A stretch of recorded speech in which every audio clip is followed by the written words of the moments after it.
Los hijos de Dios, dijo Jesucristo, y yo les doy vida eterna y no perecerán jamás. El Señor es el que transforma y convierte. Por eso es que dependemos de Él y clamamos para que toque tu vida. No es un velo del templo, es el velo de nuestro propio corazón.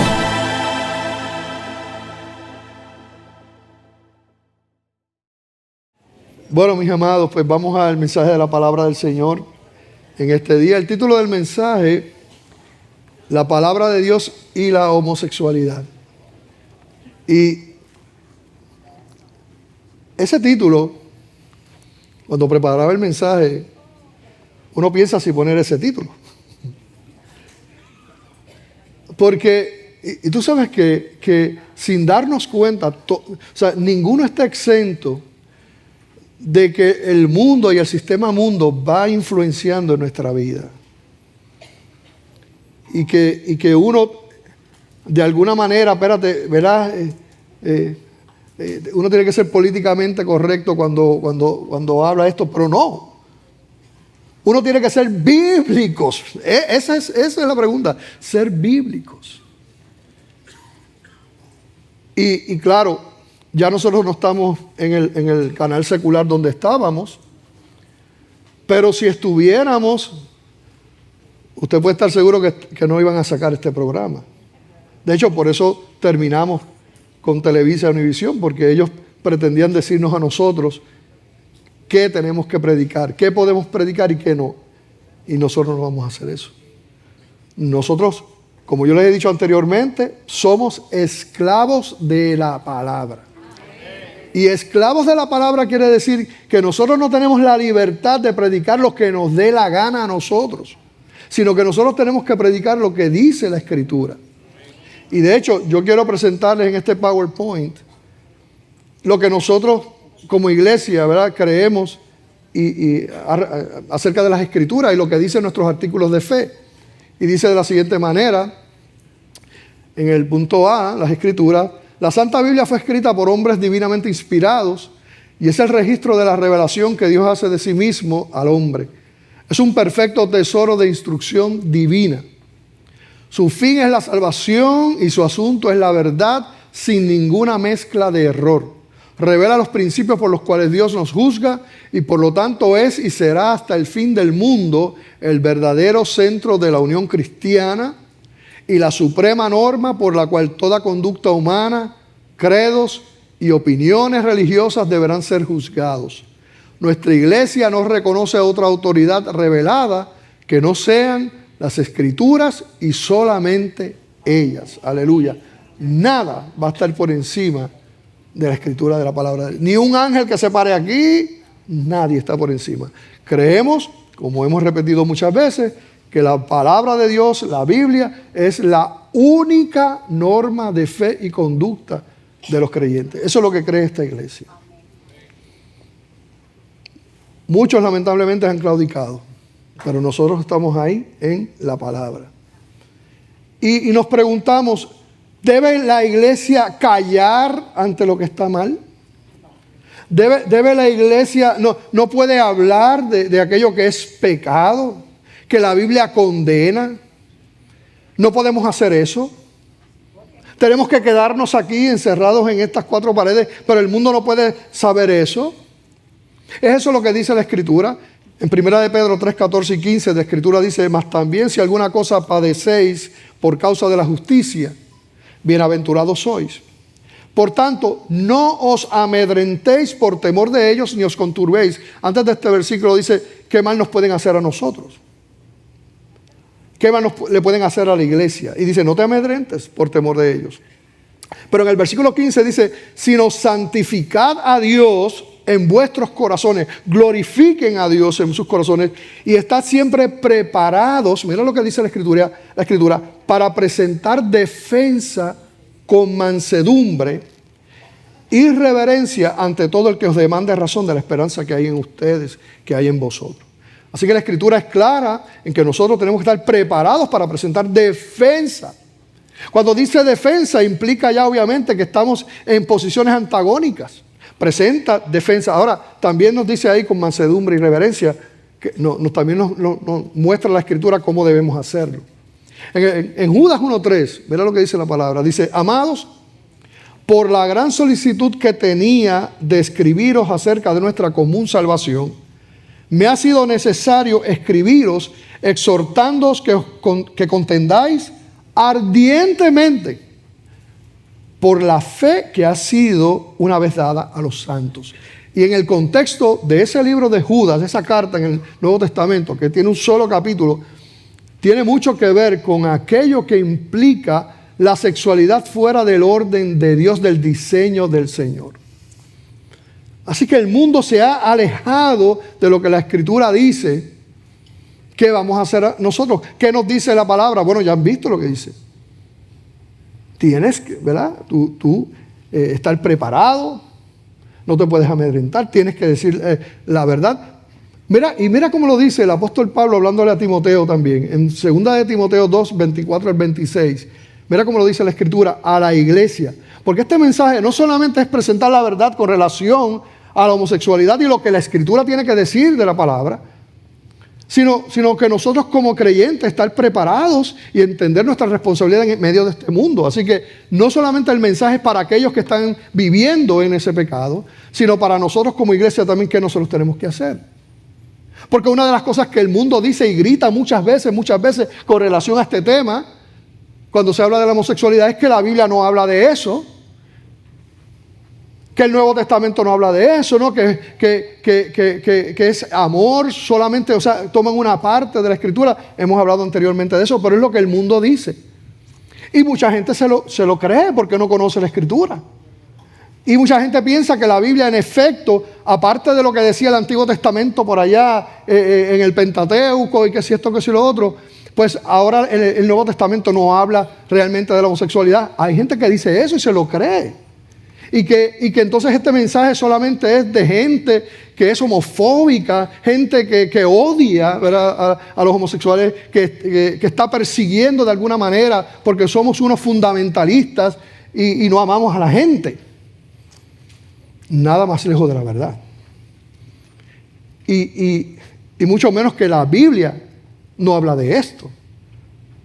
Pero repetimos las cosas. Y hoy estamos aquí porque nos vemos en la obligación con la palabra y lo que está pasando en el mundo, de decirle a la iglesia la verdad de Dios. Los que no conocen al Señor, no le sirven a Dios, pues eso el Espíritu Santo trabajará con ellos. Pero es importante que la iglesia sepa lo que dice la Escritura y que estemos, ¿verdad?, parados ahí. El apóstol Pablo a Timoteo le decía, porque el siervo del Señor no debe ser contencioso. Fíjate lo que dice 2 de Timoteo 2:24. Vamos a ese versículo. Porque el siervo del Señor no debe ser contencioso, sino amable para con todos, apto para enseñar, sufrido. Amén, eso es verdad, así debe ser. Que con mansedumbre, también la actitud nuevamente nos habla de cómo tenemos que hacerlo. Corrija a los que se oponen, por si quizá Dios les conceda que se arrepientan para conocer la verdad. Así que cuando nosotros predicamos en contra del pecado, lo que dice la Escritura, el propósito de eso es, ¿verdad?, que corregir a los que se oponen, versículo 25, y con el deseo y el anhelo en nuestro corazón y nuestra petición de que Dios les conceda que se arrepientan para que entonces conozcan la verdad. Ese es el propósito. Porque están engañados. El pecado ha tomado al mundo y lo destruye, lo ha destruido. El padre de la mentira es Satanás, y la Biblia dice que él es el príncipe de este mundo también, y lo que reina en este mundo es la mentira, y las personas son engañadas y creen que el pecado le da esa libertad y que son verdaderamente libres. El que vive una vida por allá de licenciosa, de libertinaje, sin límites, y borrachos, y fornicación, y toda la locura que vemos en este mundo, piensan que son libres y que nosotros los creyentes somos los esclavos. Porque Satanás los tiene engañados. como nos tuvo engañados a nosotros en algún tiempo. ¿Cuántos de los que están aquí pensaban de esa manera? Creíamos que el mundo, ¿verdad? Estábamos engañados. Porque no podíamos ver. Vivíamos en oscuridad. Y uno piensa que uno es libre allá. Pero cuando uno viene a la verdad y la luz de Dios llega a nuestra vida, entonces eso que nos tapaba y no nos dejaba ver, entonces, ¿verdad? El Señor rompe esas cadenas, podemos ver, nos quita, ¿verdad? Esas gringolas que no nos dejan ver y vemos la verdad. Y entonces es que en Cristo es que somos libres y ya no somos esclavos del pecado. Hay gente que dice, yo no tengo nada que ver con el diablo, pero tampoco quiero nada que ver con la iglesia ni con Cristo. No hay ese punto medio. Tú lo puedes creer, pero no lo hay. O sea, bíblicamente no lo hay. O sea, o tú estás con Dios, o tú estás con el diablo, o tú estás con la luz, el reino de la luz, o tú estás con el reino de las tinieblas. No hay otros puntos medios. Y aquí claramente nos dice la Escritura, ¿verdad?, que escapen del lazo del diablo en que están cautivos a voluntad de él. Yo quiero leerles ¿verdad?, y lo vamos a proyectar. Vamos a proyectar unos postulados que queremos leerles, que son importantes. No creemos que hay categorías de importancia en los seres humanos. Creemos que todos fueron creados por Dios a su imagen y semejanza, con una dignidad intrínseca dada por el mismo Creador. No creemos que lo que hace una persona es lo que la define. Nuestra identidad no es determinada por lo que hacemos, por lo que creemos o percibimos de nosotros mismos, o lo que otros creen o perciben de nosotros, sino por lo que verdaderamente somos en Dios o fuera de Él. No creemos que el hombre es superior a la mujer, ni creemos que la mujer es superior al hombre. Tampoco creemos que son iguales, creemos que fueron creados distintos con ciertos roles específicos a ejecutar. No creemos que ideología y biología es lo mismo. No es lo mismo una idea, una percepción de algo que no se puede tocar ni palpar, que es intangible, que algo que puedo observar y palpar físicamente. No creemos en el machismo ni en el feminismo. Realmente no creemos en la violencia ni en ninguna modalidad de maltrato, ni físico, ni verbal, ni emocional, ni sistémico, ni racial. Ni de un hombre a una mujer, ni de una mujer a un hombre, ni de un hombre a otro hombre, ni de una mujer a otra mujer, ni de un padre a un hijo, ni de un hijo a un padre, ni de un joven a un anciano, ni de un anciano a un joven, ni de un patrón a un empleado, etcétera, etcétera, etcétera. No creemos que ante Dios hay pecadores más grandes que otros. Todos somos pecadores y si no fuera por la gracia de Dios, todos tendríamos que enfrentar la condenación eterna. Aleluya. Esa es la postura de la iglesia, que está comprometida con la palabra, porque nos hacen creer lo contrario, que la iglesia está en contra, que odia, que detesta, que son fundamentalistas. No. Pero somos llamados a predicar la palabra del Señor, sabiendo que el pecado esclaviza. Y por eso predicamos. ¿Qué dice la palabra del Señor en relación a la homosexualidad? Y vamos a ver primero en el Nuevo Testamento, que se dice que el Nuevo Testamento no habla de esto. Vamos a ver si eso es verdad. Y yo les invito a que vayan a Romanos capítulo 1, versículo 18 y en adelante, y vamos a leer lo que nos dice aquí y vamos a estar viendo otros versículos en el Nuevo Testamento. En este pasaje del apóstol Pablo y esta porción, el tema principal es la ira de Dios, las consecuencias de la ira de Dios por causa de la idolatría del ser humano. Mira, cuando alguien pone algo en el lugar de Dios, lo que sea, eso es idolatría. Y el apóstol Pablo está hablando sobre eso, ¿verdad? Cómo en vez de adorar a Dios, adoraron la creación. Y cómo él amarra, incluyendo el mal uso del cuerpo como parte de esa rebelión en contra de Dios. Y vamos a leer. Yo quiero que ustedes vean lo que dice la palabra. Romanos 1:18. Porque la ira de Dios se revela desde el cielo contra toda impiedad e injusticia de los hombres que detienen con injusticia la verdad. Porque lo que de Dios se conoce le es manifiesto, pues Dios se lo manifestó. Porque las cosas invisibles de Él, su eterno poder y deidad, se hacen claramente visibles desde la creación del mundo, siendo entendidas por medio de las cosas hechas, de modo que no tienen excusa. Lo que está diciendo aquí el apóstol Pablo es, mira, la misma creación es una evidencia contundente de que hay un creador. Es lo que está diciendo. ¿Tú quieres saber si hay un creador? Mira la creación. Mira el producto. Claro, sabemos la locura del mundo, ¿verdad? Cómo eso pues surgió de la nada. Versículo 21. Pues habiendo conocido a Dios, no le glorificaron como a Dios ni le dieron gracias, sino que se envanecieron en sus razonamientos y su necio corazón fue entenebrecido. Profesando ser sabios, se hicieron necios. Así está el mundo. Ahora, el mundo dice que nosotros somos los ignorantes, los que no sabemos. Y ellos saben. Y entonces toda esta creación, con todo lo que implica, con toda la complejidad del ser humano, de cómo funciona, todo, no, eso fue producto de la casualidad. Hay un tratadito del Ministerio de Living Waters que preguntándole a la gente, ¿verdad? Que si una Coca-Cola se puede hacer sola. Una lata de Coca-Cola con... y todo el mundo, pues claro que no.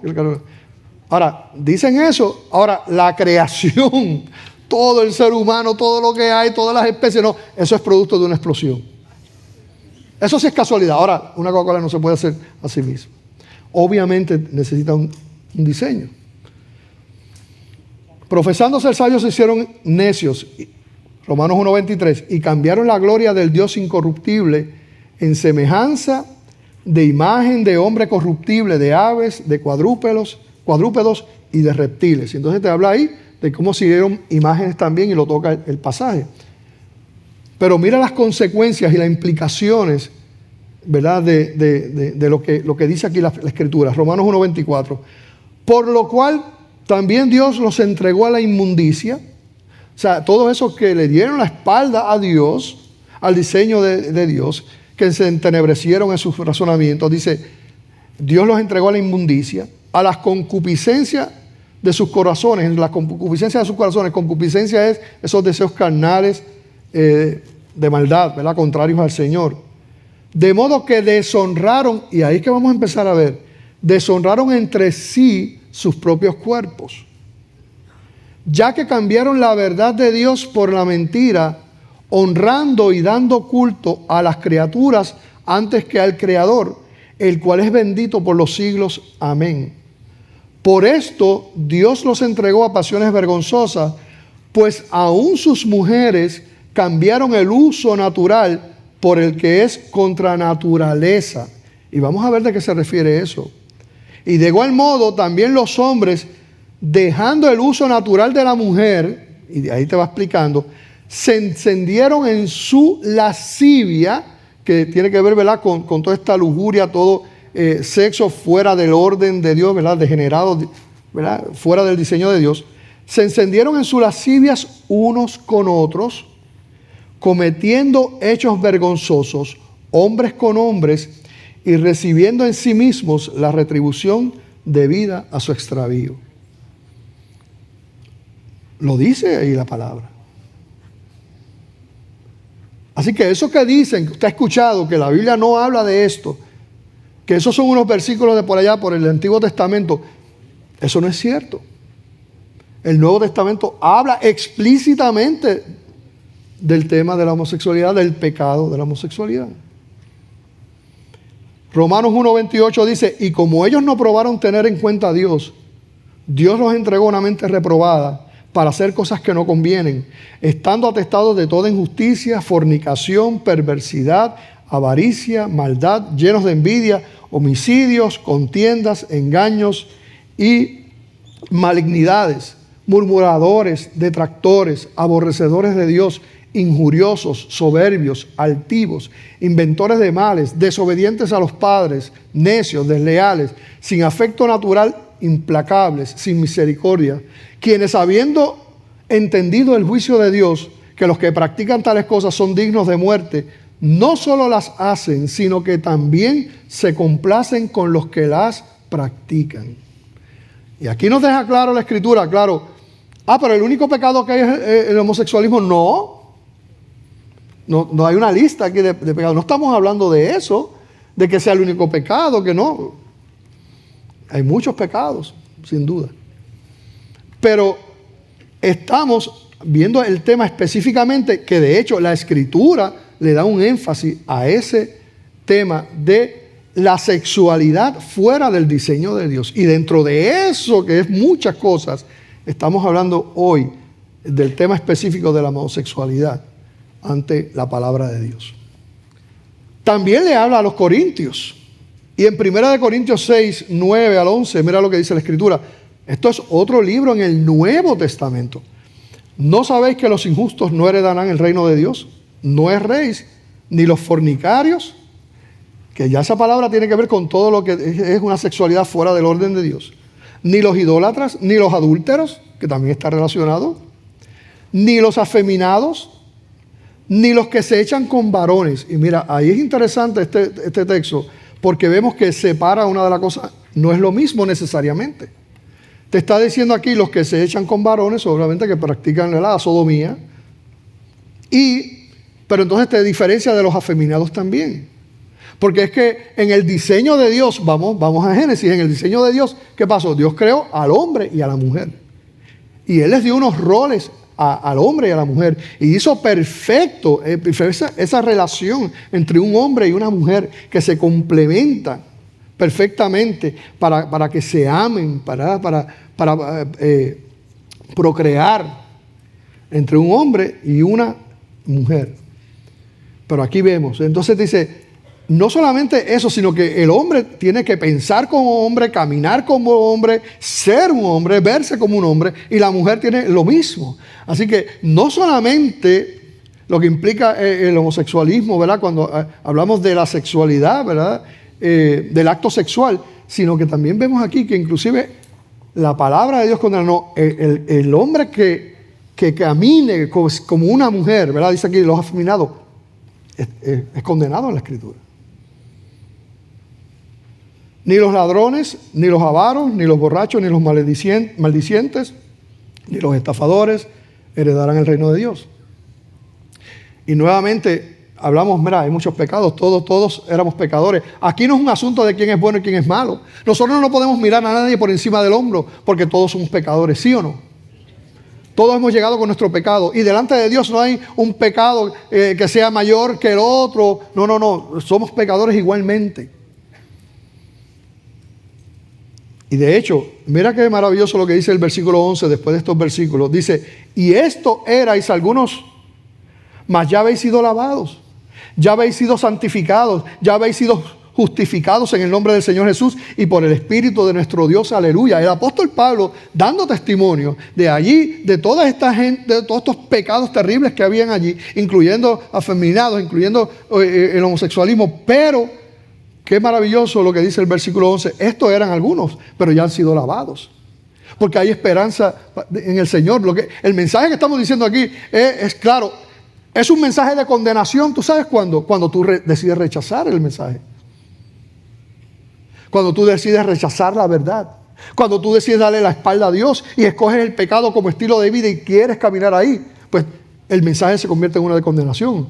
Pero si tú escuchas el mensaje, no importa tu pecado, no importa por dónde tú hayas andado, y tú reconoces la verdad en la palabra de Dios, reconoces tu pecado y te arrepientes y vienes a Él, hay perdón y gracia para todos. Eso es lo mismo que el apóstol Pablo dando testimonio. Así que no importa cuál sea tu pecado, siempre hay esperanza, siempre hay acceso de Dios. Eso es parte del mensaje. La iglesia es un hospital donde hay pecadores que han sido redimidos, que Dios está trabajando con nosotros. No somos los buenos y los malos. El mundo está compuesto por malos y malos. Lo único que hay unos malos redimidos y otros malos que no. Dios nos libre a nosotros mirar por encima. Como si, no, todos somos pecadores. Cuando el apóstol Pablo seguía en ese discipulado con Timoteo, en 1 de Timoteo 1, 9 y 10, mira lo que él le dice, conociendo esto, que la ley no fue dada para el justo, sino para los transgresores y desobedientes, para los impíos y pecadores, para los irreverentes y profanos, para los parricidas y matricidas, para los homicidas, para los fornicarios, para los sodomitas, para los secuestradores, para los mentirosos y perjuros, y para cuanto se oponga a la sana doctrina. Una vez más, o sea, yo lo que quiero es que tú veas cómo a través de la Biblia, en el Nuevo Testamento, se habla de esto. Porque todo el mundo sabe aquí, cuando la palabra dice sodomitas, ¿a qué se refiere? ¿Verdad que sí? Muchos dentro de la iglesia han hecho eso, han convertido la gracia del Señor en libertinaje. Es triste lo que nosotros vemos, y ustedes los que leen noticias, saben lo que está pasando con muchas iglesias cristianas, denominaciones cristianas, que han tomado la Biblia y la han echado en el zafacón. Y ellos mismos han cambiado sus postulados y ahora casan hombres con hombres y mujeres con mujeres. Y ponen en el ministerio a pastores homosexuales y todo contrario a lo que estamos viendo aquí. ¿Qué es lo que han hecho? Lo que estaba profetizado aquí. Convierten en libertinaje la gracia de Dios. Vamos a seguir leyendo. Mas quiero recordaros, versículo 5, ya que una vez lo habéis sabido, que el Señor, habiendo salvado al pueblo, sacándolo de Egipto, después destruyó a los que no creyeron. Y a los ángeles que no guardaron su dignidad, sino que abandonaron su propia morada, los ha guardado bajo oscuridad en prisiones eternas para el juicio del gran día. Como Sodoma y Gomorra y las ciudades vecinas. Mira, estamos nuevamente en el Nuevo Testamento. ¿Cómo es posible que la gente dice que la Escritura no habla sobre este tema? Pero vamos a seguir, ¿verdad? Como Sodoma y Gomorra y las ciudades vecinas, las cuales de la misma manera que aquellos, habiendo fornicado e ido en pos de vicios contra naturaleza, fueron puestas, por ejemplo, sufriendo el castigo del fuego eterno. No obstante, de la misma manera también estos soñadores mancillan la carne, rechazan la autoridad y blasfeman de las potestades superiores. Yo lo que quiero es que a través de la palabra, hermanos, y la iglesia, porque esto es un mensaje para nosotros como iglesia, la Iglesia Bautista de Glenview, que nosotros seamos personas entendidas, cristianos entendidos en la palabra. Que veamos que este es un tema que aparece en la Escritura, que entendamos que es un tema que aparece contundentemente en el Nuevo Testamento, en el Nuevo Pacto. Cada vez que el Nuevo Testamento, porque esa palabra fornicación, cada vez que usted vea esa palabra en el Nuevo Testamento, la palabra en el griego, en el original, es porneia.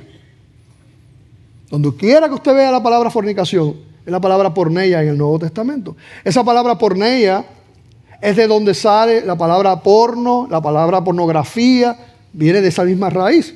Y es traducida en muchas ocasiones, ¿verdad?, como fornicación. Pero implica, esa palabra porneia va más allá, ¿verdad?, de la homosexualidad. Realmente esa palabra porneia en el Nuevo Testamento lo que implica es todo aquello que es contrario al código moral sexual establecido por Dios.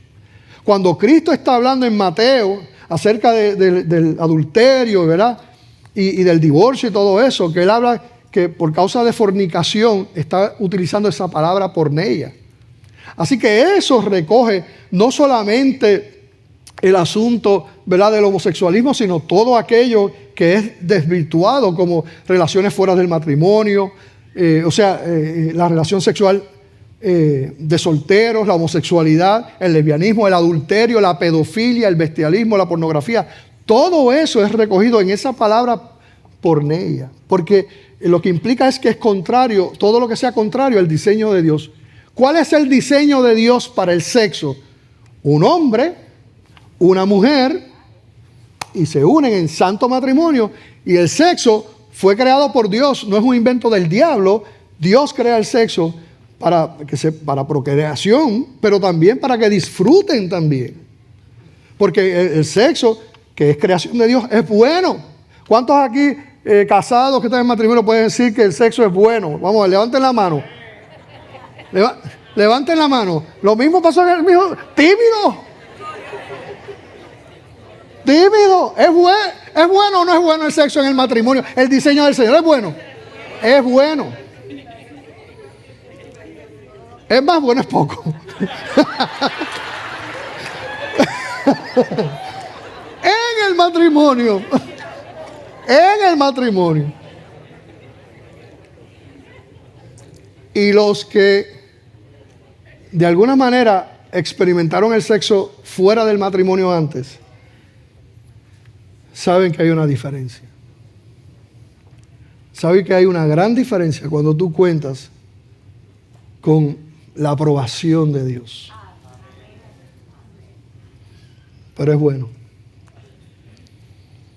El Nuevo Testamento también nos habla sobre este tema y la implicación del homosexualismo, ¿verdad?, que es contrario al diseño de Dios en el Nuevo Testamento, en el libro de Apocalipsis. El libro de Apocalipsis es un libro, como ustedes saben, profético en el Nuevo Testamento. Y yo quiero leer en el capítulo 11, que allí nos habla de los dos testigos, ¿verdad? Y en la interpretación, ¿verdad?, reformada, escatológica de esta porción de la Escritura, nosotros entendemos que cuando habla aquí de los dos testigos, se refiere a la iglesia que está evangelizando, ¿verdad? Y vamos a ir leyendo Apocalipsis 11 del 3 en adelante. Dice, y daré a mis dos testigos que profeticen por 1260 días vestidos de cilicio. Estos testigos son los dos olivos y los dos candeleros que están en pie delante del Dios de la tierra. Entonces, nuestra interpretación es que, ¿verdad?, estos dos testigos, que te está hablando ahí de 1260 días, eso se refiere a la era de la iglesia, desde que llegó el Espíritu Santo, era en el libro de los Hechos, de ahí hasta que Cristo venga, regrese por su iglesia. Ese periodo, ¿verdad?, nos referimos al periodo en que la iglesia es testigo. O sea, nosotros sabemos que el propósito por el cual Dios nos ha dejado aquí como iglesia es que nosotros cumplamos ¿con qué? ¿Cuál es el propósito de la iglesia aquí en la tierra? Cumplir con la gran comisión, ser testigos, ¿verdad?, en ese tiempo. Así que estamos viendo aquí en este libro que es simbólico, nos presenta entonces estos dos testigos, que quiere decir la iglesia que está evangelizando hasta que Dios diga. Vamos a ver. Versículo 5. Si alguno quiere dañarlos, sale fuego de la boca de ellos y devora a sus enemigos. Y si alguno quiere hacerles daño, debe morir él de la misma manera. Estos tienen poder para cerrar el cielo, a fin de que no llueva en los días de su profecía. Y tienen poder sobre las aguas para convertirlas en sangre y para herir la tierra con toda plaga cuantas veces quieran. O sea, el Señor le ha dado a la iglesia un momento para que sea testigo y para que hable. Y durante ese tiempo el Señor lo protege, a un nivel protege a la iglesia. Ahora, mira lo que es el versículo 7. Cuando hayan acabado su testimonio, la bestia que sube del abismo hará guerra contra ellos y los vencerá y los matará. Lo que quiere decir aquí es que en un momento dado, cuando el Señor diga, cuando ya el tiempo, ¿verdad?, de esa evangelización se haya cumplido, se esté cumpliendo en ese momento, entonces viene un ataque contra la iglesia terrible. Entonces todo esto es cónsono con lo que nosotros sabemos que va a pasar en el final de los tiempos. ¿Qué va a pasar en el final de los tiempos con la iglesia? La van a atacar. La persecución va a aumentar, ¿verdad? Se habla de esa gran tribulación. Va a ser, ¿verdad?, progresivo. Así que por un tiempo el Señor nos protege, pero llegará el momento en que la Biblia se va a cumplir.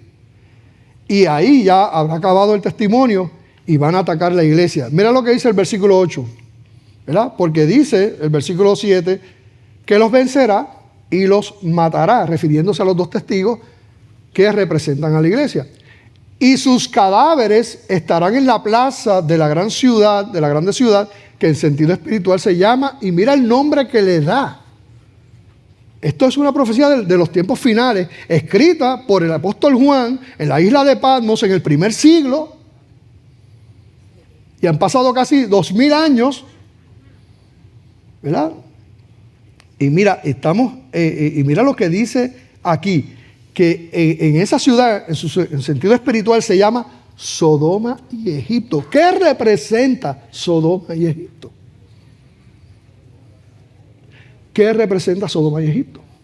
Y esto es interesante que esto esté aquí como una profecía de los tiempos finales, porque nos reafirma que en los tiempos finales esa gran guerra en contra de la iglesia La punta de lanza tiene que ver con todo este diseño contrario a la sexualidad, al orden establecido por Dios. Y eso es lo que estamos viendo en el mundo entero.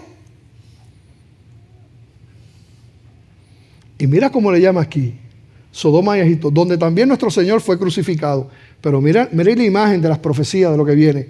Y los de los pueblos, tribus, lenguas y naciones verán sus cadáveres por 3 días y medio y no permitirán que sean sepultados.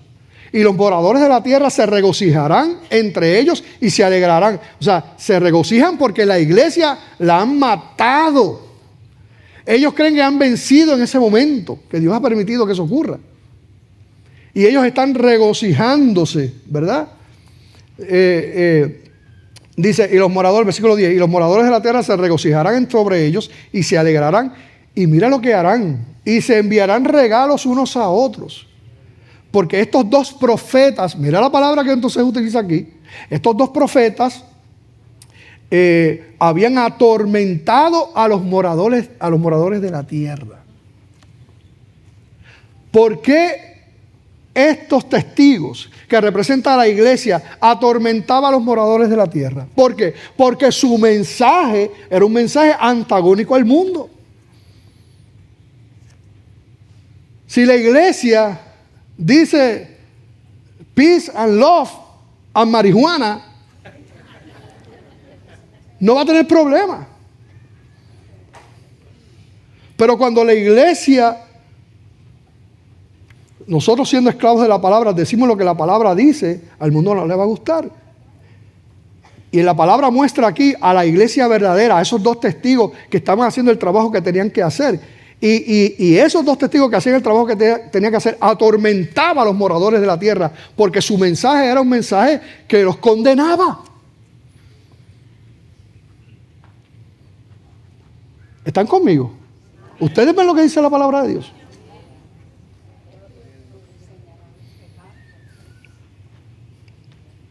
Tenemos que entender que nuestro mensaje es antagónico al mundo. No le va a gustar. Posiblemente aquí hayan personas que no les guste el mensaje, porque posiblemente ya han sido asimilados por el sistema contrario a la palabra de Dios, o no sean cristianos y no puedan entender. Pero si somos cristianos, que Dios nos ayude a entender la verdad. Vamos a seguir leyendo, versículo 11. Pero después de 3 días y medio entró en ellos el espíritu de vida enviado por Dios, y se levantaron sobre sus pies, y cayó gran temor sobre los que los vieron. O sea, está hablando de la iglesia, de los 2 testigos que los habían matado por un tiempo. Pero ¿qué pasa? Que Jesucristo, el vencedor no es Satanás. ¿Quién es el vencedor? Cristo es el vencedor. Y la iglesia es más que vencedora. Así que por un tiempo Dios ha permitido eso. ¿Pero qué pasó? No. Entonces reviven. Y oyeron, versículo 12, y oyeron una gran voz del cielo que les decía, subid acá. Y subieron al cielo en una nube, y sus enemigos los vieron. En aquella hora hubo un gran terremoto, y la 10ª parte de la ciudad se derrumbó, y por el terremoto murieron en número de 7,000 hombres, y los demás se aterrorizaron y dieron gloria al Dios del cielo. El segundo ay pasó, he aquí, el tercer ay viene pronto. Quiero que ustedes vean un libro profético. El nombre que se le da a esa guerra en contra de la iglesia, Sodoma y Egipto. Les recomiendo un libro de William Hendrickson, se llama Más que Vencedores. Es un estudio, un comentario sobre Apocalipsis muy bueno. Pero hemos visto todo lo que dice el Nuevo Testamento. Vamos a ver un poquito de lo que dice el Antiguo Testamento, ¿ok? Vamos a Levíticos 18, 22. Dice la palabra, no te echarás con varón como con mujer, esa abominación. Levíticos 20, 13. Si alguno se ayuntare con varón como con mujer, abominación hicieron, ambos han de ser muertos, sobre ellos será su sangre, y vamos a hablar sobre esto ya mismo.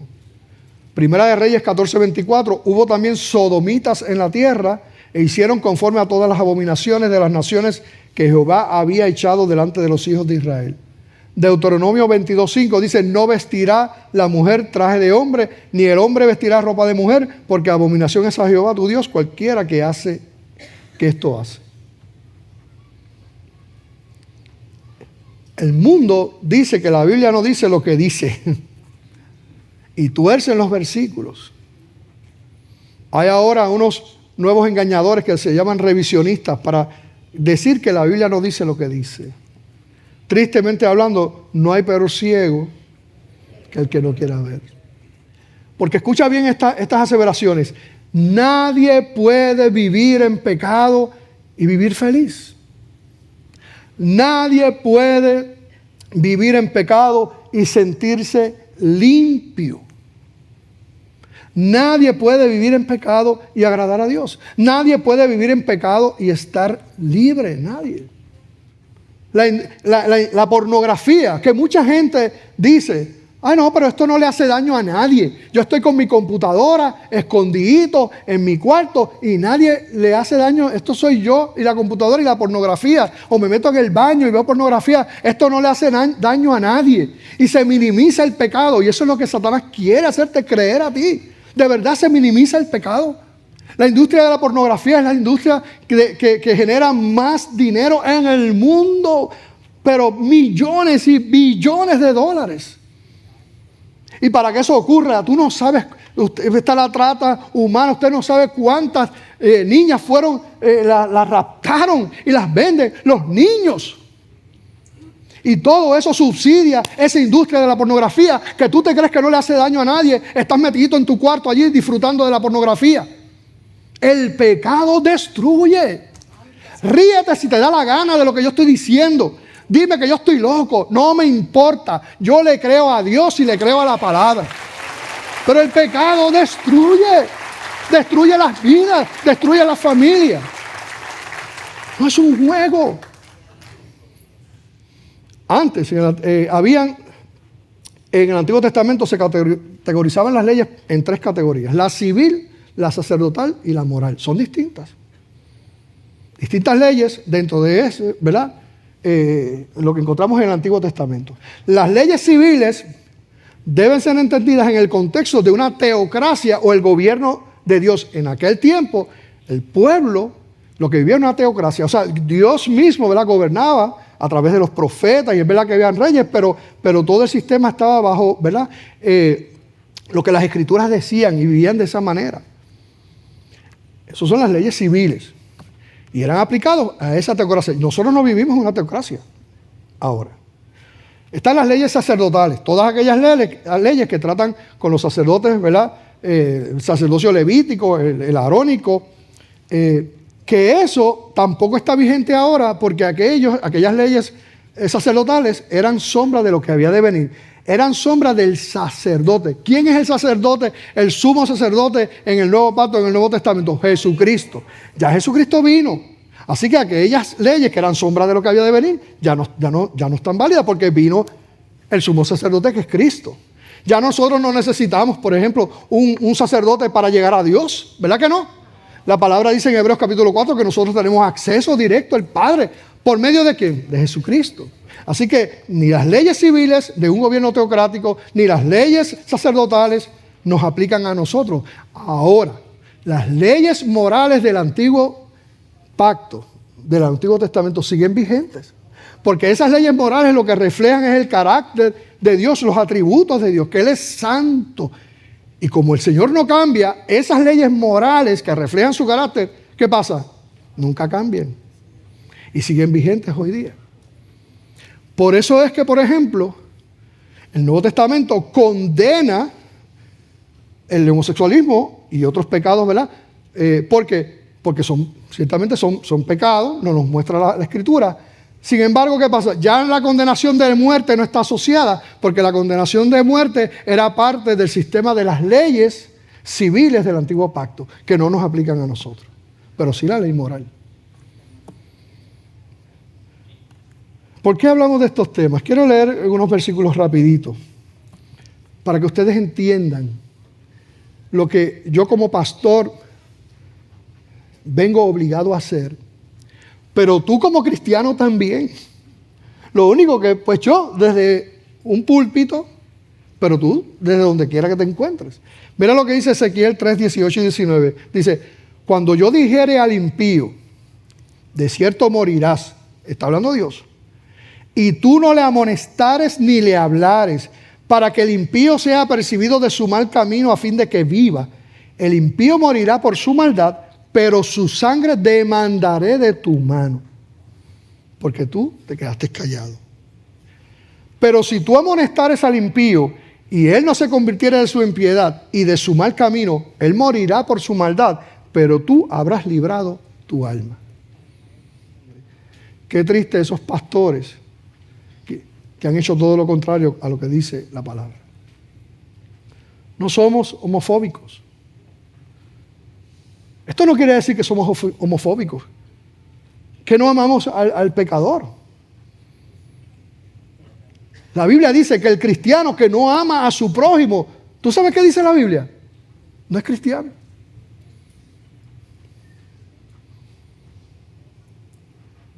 Amamos a todos. La iglesia es un hospital de redimidos, pero estamos aquí enfermos. Dios sigue trabajando con nosotros. Amamos a todos. Amamos a los pecadores. Pero somos llamados a señalar su pecado.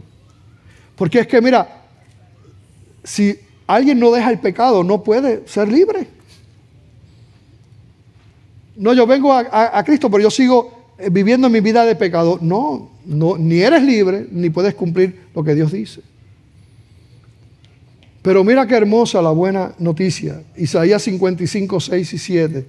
Buscad a Jehová mientras puede ser hallado. Llamadle en tanto que está cercano.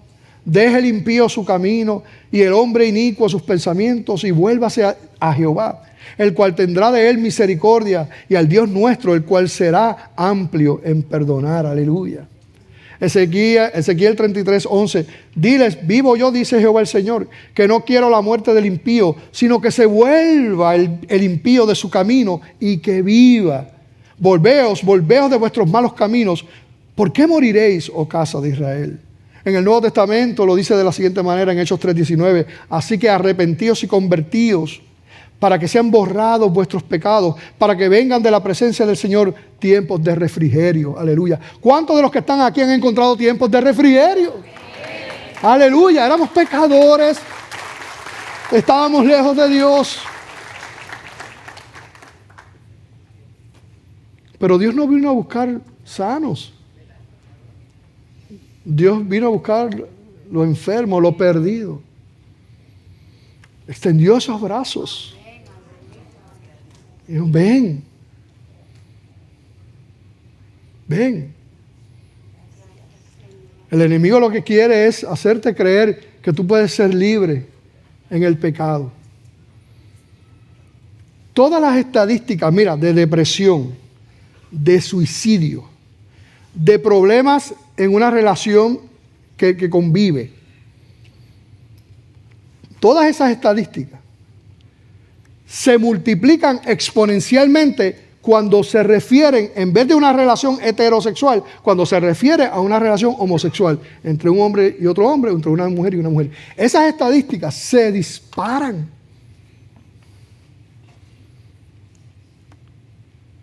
Porque Satanás lo que quiere es destruirlos. Mi tío, tengo un tío, ¿verdad?, que está con el Señor, pero él prácticamente casi toda su vida hasta que conoció al Señor practicó la homosexualidad. Tío Frank, que lo amamos y tan especial, un hombre tan especial. Y yo recuerdo que yo en mi locura iba allí al jangueo, allí en las fiestas que él tenía, iba a beber, iba a fumar, a meterme droga, y qué si esto. Y yo veía el dolor y la angustia y el vacío de esa vida. De cerca, ¿saben? De cerca, no de lejos. Pero Satanás, que es un mentiroso, te quiere engañar. Y quiere que tú vivas en el muladar. No que te levantes y vivas como Dios quiere que tú vivas. Entonces, en el engaño del mundo, porque Satanás sigue engañando, es, no, pero tú te sientes así mal. No porque estás viviendo de espalda a Dios, no conforme a su diseño, no porque esto es pecado, no. Tú te sientes así porque es que el mundo no te acepta. Y el mundo sigue mintiendo. Y ahí se levanta la agenda activista. No. Tú has sido diseñado, creado para tener una relación con Dios. Tú puedes correr todo lo que te dé la gana. Nada ni nadie va a llenar ese vacío que hay en tu corazón. Solamente Cristo. Solamente Él. Homofóbicos. Aquí en la iglesia tenemos en nuestro cuerpo ministerial y los líderes de la iglesia, tenemos gente que practicaron el homosexualismo en el pasado. Y hoy sirven como líderes en nuestra iglesia. Recuerdo en una ocasión que vino un hombre destrozado en una crisis, vino de emergencia. Yo le digo, sí, ven, y lo atiendo en mi oficina, empieza a llorar, ¿verdad? Y después me dice que él era homosexual. Y tenía una crisis, ¿verdad?, con su pareja. Él sabía lo que nosotros creíamos. Él lo sabía. Él sabía lo que la Biblia dice. Pero yo doy gracias a Dios que a pesar de que él sabía eso, él sabía también que en esta iglesia iba a encontrar gracia y perdón y amor. Aunque no vamos a claudicar. Y yo recuerdo que antes de irse, y yo les he dicho esto antes, pero se los digo, porque el mundo es mentiroso. Yo recuerdo que antes de irse, que yo le hablé por la palabra, él sabía. Y yo le dije, yo te puedo dar un abrazo. Él me miró. Y yo recuerdo que fue un abrazo hermoso a ese hombre quebrantado. Pero el mundo es un mentiroso y un embustero. Y la gente se cree eso. Nosotros no odiamos. No podemos odiar a nadie. Pero tenemos que predicar la verdad. Porque lo que hace libre a las personas es la verdad, no la mentira. Que Dios nos ayude a ser testigos fieles. Y si hay una persona que se encuentra atada en este pecado, no hay diferencia a los otros pecados. Y de la misma manera que yo, que estaba en vicios, que decía que Dios no existía y Dios rompió mis cadenas, de la misma manera que el pastor, que era un alcohólico y también prácticamente agnóstico también, el Señor transformó su vida, hoy es pastor también. De la misma manera que aquí han venido personas que eran unos adúlteros terribles y Dios transformó sus vidas, sus matrimonios. De la misma manera de tantos milagros. O sea, para Dios nada es imposible. Dios puede darte libertad también a ti. Pero eso es algo que el Espíritu Santo, ¿verdad?, es el que lo puede revelar. Yo quisiera preguntar en este día, brevemente hablo sobre el Evangelio, que ha estado, ¿verdad?, metido ahí en el mensaje, y es que todos somos pecadores, ¿verdad? Nadie puede decir lo contrario. Y nadie se puede salvar a sí mismo. No hay ningún sacrificio que tú puedas hacer que obtenga la salvación, porque todos los sacrificios que tú puedas hacer se quedan cortos porque tú no eres perfecto. Y entonces Dios mismo, sabiendo esa realidad, que para nosotros era imposible salvarnos, mira lo que hizo Cristo. Entonces Él muere, Él decide morir y pagar el precio que Él sí podía pagar, para que los que creen en Él, entonces no se pierdan. Y Él pagó el precio de nuestro pecado. ¿Cuál era el precio? La muerte. Él paga como un sacrificio perfecto con su muerte en la cruz.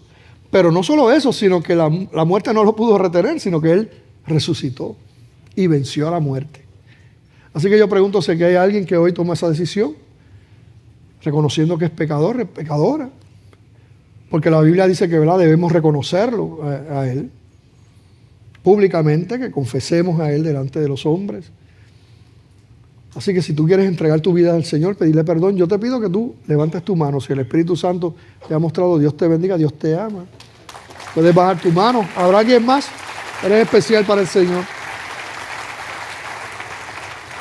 Dios te bendiga, papá. Puedes bajar tu mano. ¿Habrá alguien más que hoy dice, Dios te bendiga, Dios te ama, tú eres especial para el Señor? Puedes bajar tu mano. ¿Habrá alguien más? Dios le ama. Dios le ama. ¿Habrá alguien más que hoy dice, Señor, perdóname, rindo mi vida a ti? Hoy es día de salvación. Están esos brazos abiertos. No salgas de aquí si el Espíritu Santo te está llamando. Ríndete a Él. Pues pregunto si aquí habrá alguna persona ya cristiana, pero que se alejó de los caminos del Señor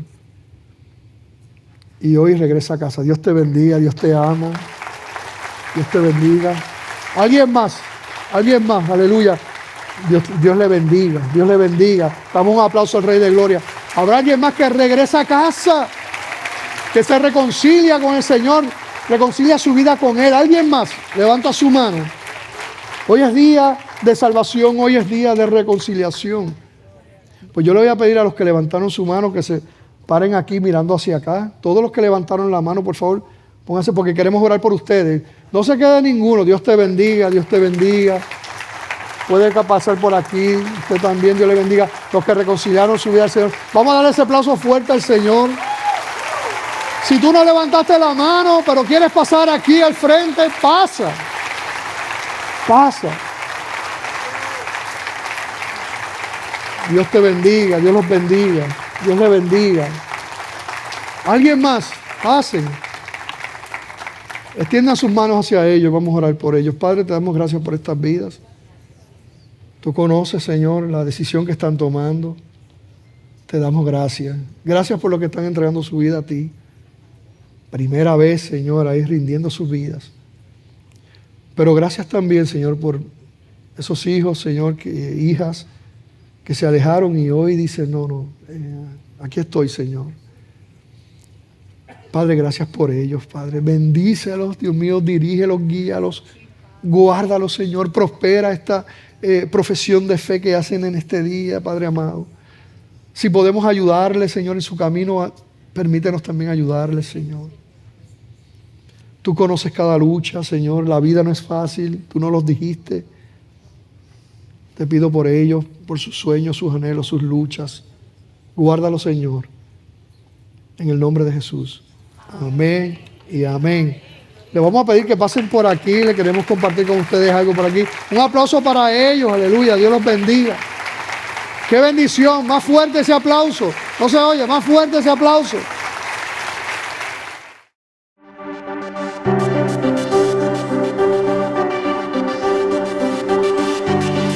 Los hijos de Dios, dijo Jesucristo, y yo les doy vida eterna y no perecerán jamás. El Señor es el que transforma y convierte. Por eso es que dependemos de Él y clamamos para que toque tu vida. No es un velo del templo, es el velo de nuestro propio corazón.